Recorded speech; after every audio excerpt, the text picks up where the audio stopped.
Good afternoon, dear Arancha. How are you? Greetings from Bucharest.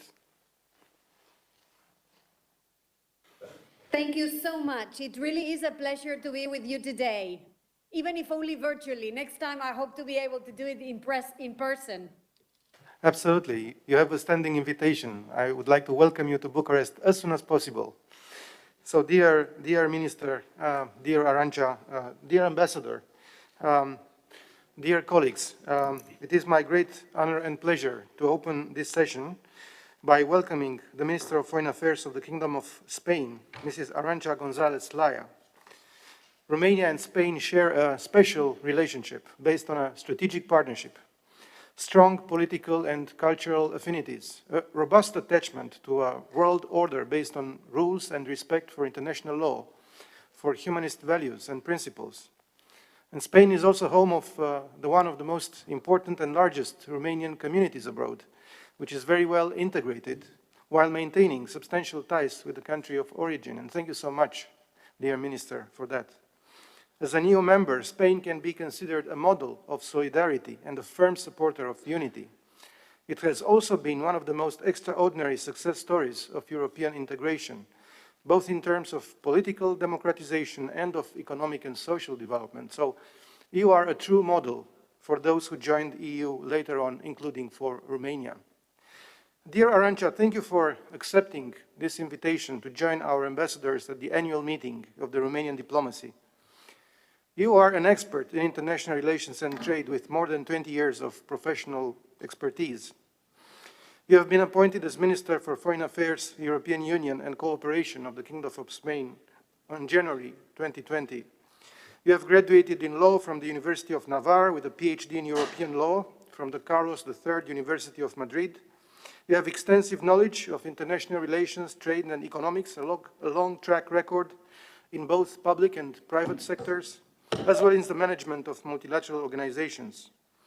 Before holding this position as Minister, you have been Executive Director of the International Trade Center, the Joint Development Agency of the United Nations and the World Trade Organization from September 2013 to January 2020. And previously, you've been holding the position of Chief of Staff to the Director General of the World Trade Organization, Pascal Lamy. And you've been heavily involved in setting up the initiative Aid for Trade, and you acted as representative of Sherpa of Mr. Lamy at the G20. You have had also positions within the European Commission, negotiation trade agreements with third countries and supporting developing countries in their efforts to promote trade and development. Between 2002 and 2004, you've been the European Commission spokesperson for trade and an advisor to the European Union Commissioner for Trade. You have started your career in the private sector as a partner at a law firm advising companies on matters related to trade, competition, and state aid. So, dear Arancha, your expertise is huge, and your voice is clearly heard in Spain and abroad as a passionate promoter of multilateralism and of the protection of human rights. You made development aid and cooperation one of the priorities of your mandate, and you speak firmly and diligently in favor of gender equality and empowerment of women.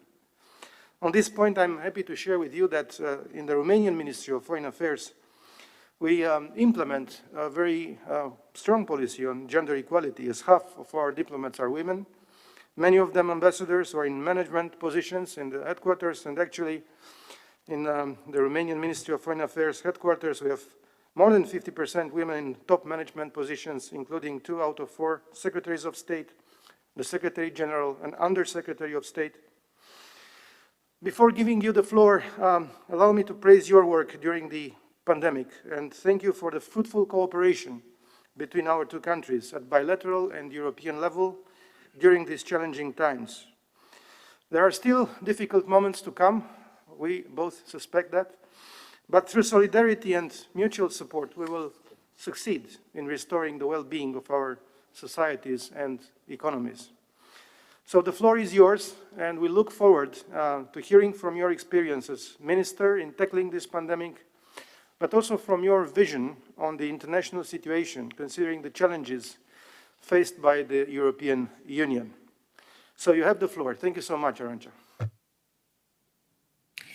Thank you very much, Minister, dear Bogdan. I am really humbled by your invitation to share with you what the world looks like, modestly, what the world looks like from where I sit in Madrid, a country that, as you know, has been hard hit by COVID, but a country that remains faithful to our moral obligation to ensure the response to COVID is not just one that helps our citizens in Spain, but also ensures solidarity and support so that others can also fight the pandemic. A response that also looks at responding to our businesses, to our citizens, and that we do this in the spirit of collaboration rather than in the spirit of confrontation. Before I start, obviously, someone has told me, Bogdan, that today is a good auspicious day for you.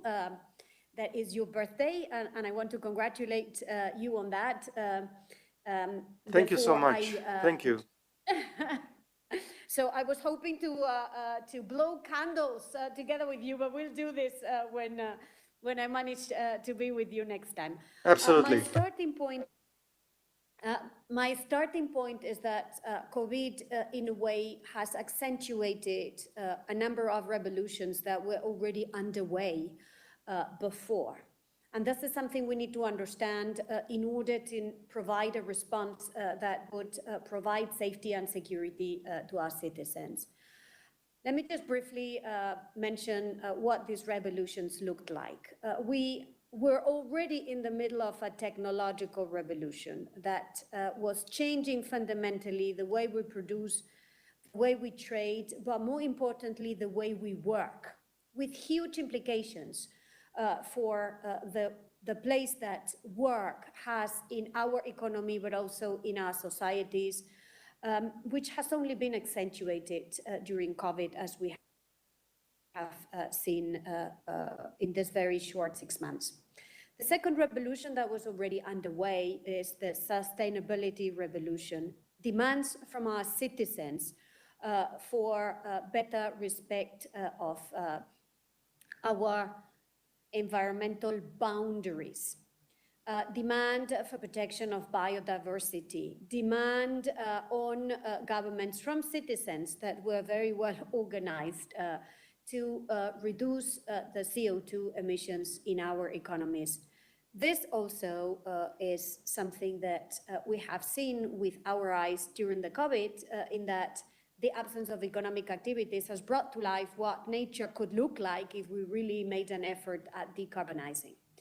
The third revolution is a much more geopolitical in nature, is a growing conflict in a much more multipolar world between two key actors for Europe.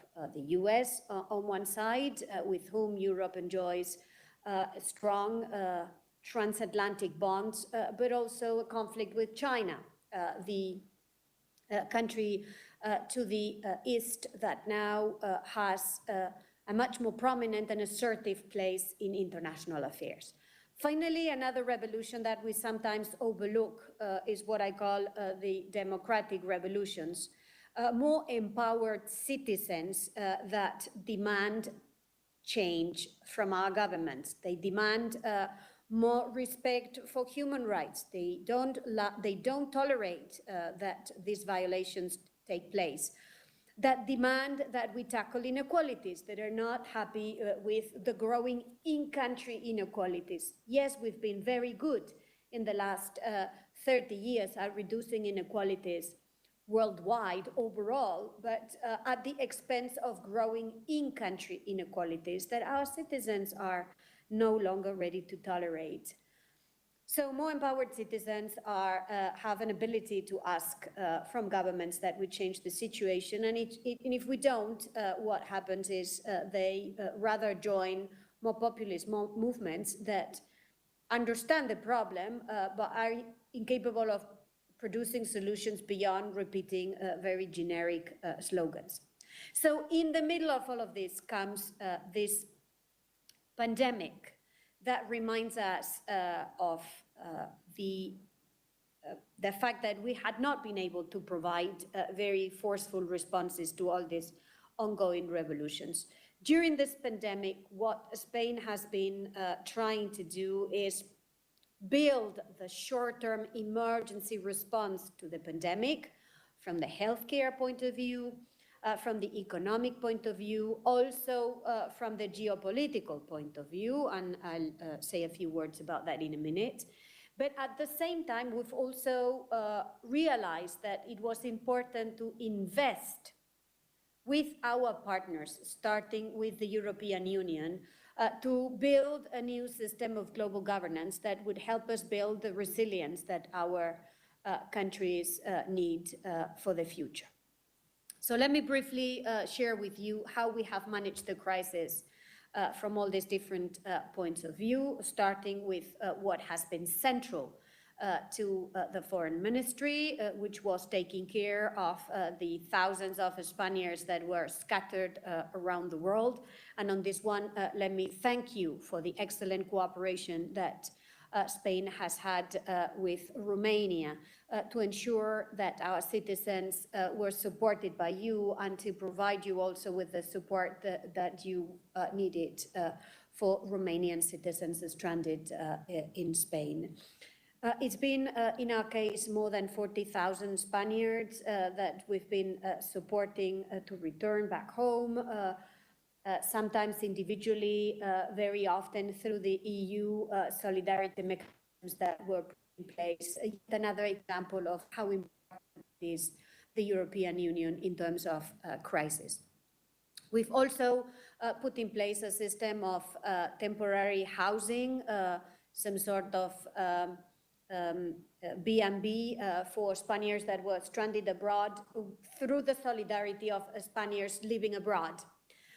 We've also set up a mechanism to support border crossing for businesses, for students, for researchers that have been caught in this nightmare of multiple regulations that countries took to fight the pandemic.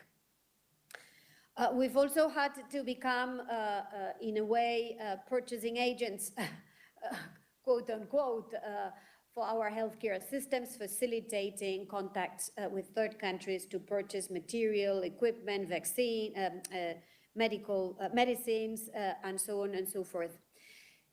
Big on our side has been the economic response that we've provided to businesses through the approval of liquidity and loans for businesses that had seen their economic activities collapse, through temporary schemes, employment schemes for over 3 million Spaniards that lost their jobs as a result of COVID, through a universal income for Spaniards at the bottom of the pyramid to ensure that longer term we'll be able to eliminate poverty in our society, and with a specific packages of support for sectors like tourism that for us represent over 12% of our GDP, so a sector that means a lot to our economy.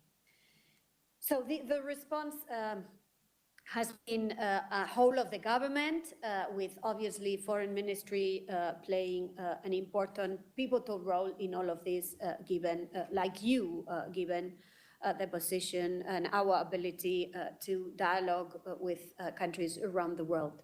We've also put a lot of effort into strengthening our healthcare, not only as a response to COVID, but also to invest in research and development of new vaccines and treatment for COVID, deploying financial support to the research institutes that at the moment are testing more than 12 different types of vaccines that we hope will give us the response in the short term. Part of what we've done was national. A big part of what we did was also at the European level, working together with you and together with your teams to build the EU Recovery Fund response that has been so important at stabilizing the economic outlook of Europe, giving a signal not only to our citizens and to our businesses that we cared about them, but also giving a message to the rest of the world that Europe was managing its crisis in a different way from what we managed in 2008, where we left millions of our citizens behind, and also those that had doubts about our ability to give ourselves a response that not only are we capable of fixing our problems, but that we have geopolitical ambitions. This is why this recovery fund is not only about economic response, it is also about, it's a reflex of the the geopolitical ambitions that Europe has in international affairs. We have also had to, in this period, together with you and the rest of the European Union member states, provide a response to a lot of tensions that have been building in our borders. We have been giving a response to the tensions in the Eastern Mediterranean, tensions between Turkey, Greece, and Cyprus. Promoting and pursuing always dialogue and negotiations as a means to solve the differences that these three players have, and in particular Turkey and Greece have. More recently, we've had to also respond, we are in the midst of responding forcefully to events in Belarus, where we see aggression, we see a failed electoral process, but more importantly, aggression against and repression with civilians being subject to incredible forms of violence that we do not tolerate in Europe. We in Spain are very clear that on Belarus we have no geopolitical ambitions. This is not about Belarus becoming a member of the European Union or becoming a member of NATO, or this is not for us a geopolitical fight. It is very clearly for us a fight, a support for those in Belarus that are fighting for values that are dear to us in the European Union, values that we know are very dear because we also have known in our lifetimes a world that did not respect those same values and those same rights. We've had to also respond to the turbulences in the Sahel and in particular in Mali. Sahel, for us in Spain, we see this as one of our biggest geopolitical dangers to the European Union, with a combination of absence of a state and state institutions and a proliferation of criminal and illicit activities from terrorism to human trafficking that is at the heart of a lot of the irregular migration we are seeing, or drug trafficking.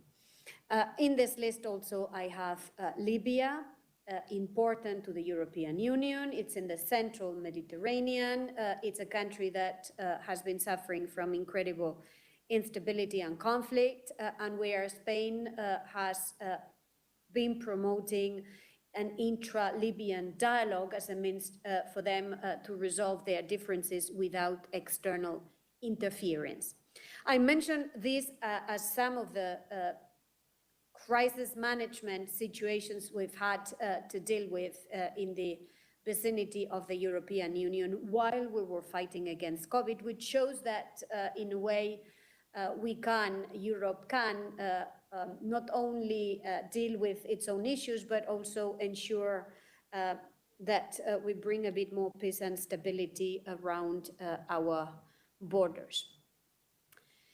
This has been a lot of the crisis management mode, but there is also a longer-term building of governance that we think is important.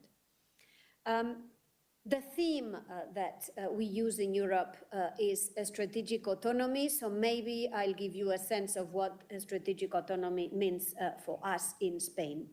We certainly don't see strategic autonomy as autarky, We do not see this as Europe closing its borders and hiding behind high walls. We want to continue to foster open trade, economic and investment relations. We also want to give a signal that there are obviously legal paths to migration. We want an open innovation. So we are not seeing a strategic autonomy as a means to close ourselves behind borders, but rather as a means to strengthen our ability to be rule shaper, rule maker in the world, rather than simply be rule taker, being in a position where somebody else defines the rules and Europe has to follow. That is our concept of a strategic autonomy.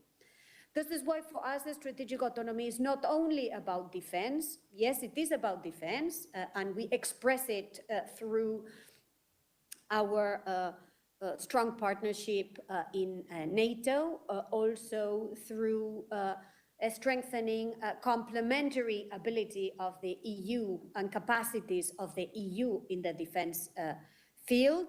But we also think we need to define better strategic autonomy in the economic field, in the industrial area, in trade space, which lacks in this economy of the 21st century that requires bigger size and bigger muscle, where Europe suffers somehow from a fragmentation. So Spain very much looks at the discussion on the new European industrial policy, new European industrial champions, as a means to express our strategic autonomy, and for the same reason, we think it has to be European industry, not just German industry or Franco-German industry, but a European industry that is capable of making the investments, whether it's on 5G, whether it's on the hydrogen economy, whether it's on the vehicle of the future, will be able to develop and deploy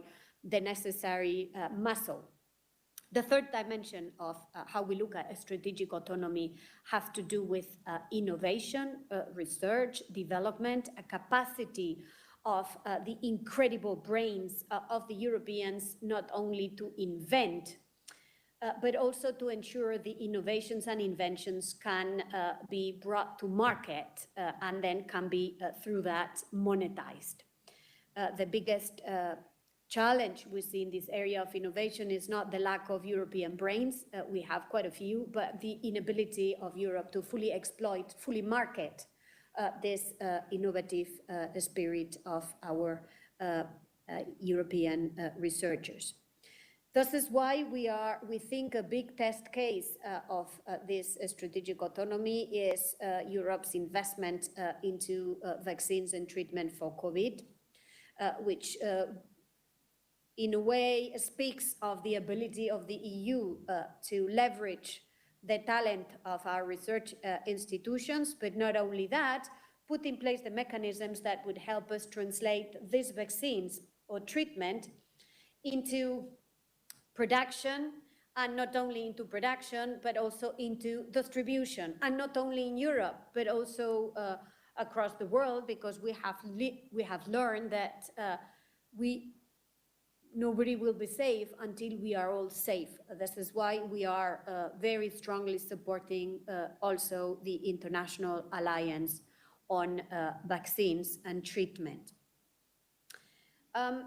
Strategic autonomy for us has to go hand in hand with reforming and strengthening multilateralism in all its dimensions, doing this in the lowest hanging fruit, which is the trade one in the World Trade Organization, but not only that, doing also this in the World Health Organization, where we've put very concrete proposals to strengthen the ability of the organization to help us prepare for pandemics with common protocols, to help us to be a bit the canary in the mine that identifies the problem before it becomes one, that has the ability to tell countries what is being done right and what is not being done right, so with a bit of autonomy.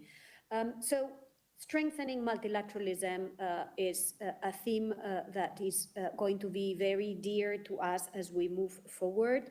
And the reason why we are doing this is not because we are some sort of naive country or because we are all of a sudden softy, quote unquote, but rather because we understand that what matters today is the management of our interdependence. It's not independence, it's management of our interdependence, whether it's on trade, whether it's on health, whether it's on chemical weapons, whether it's on environment. The challenge is managing our interdependence.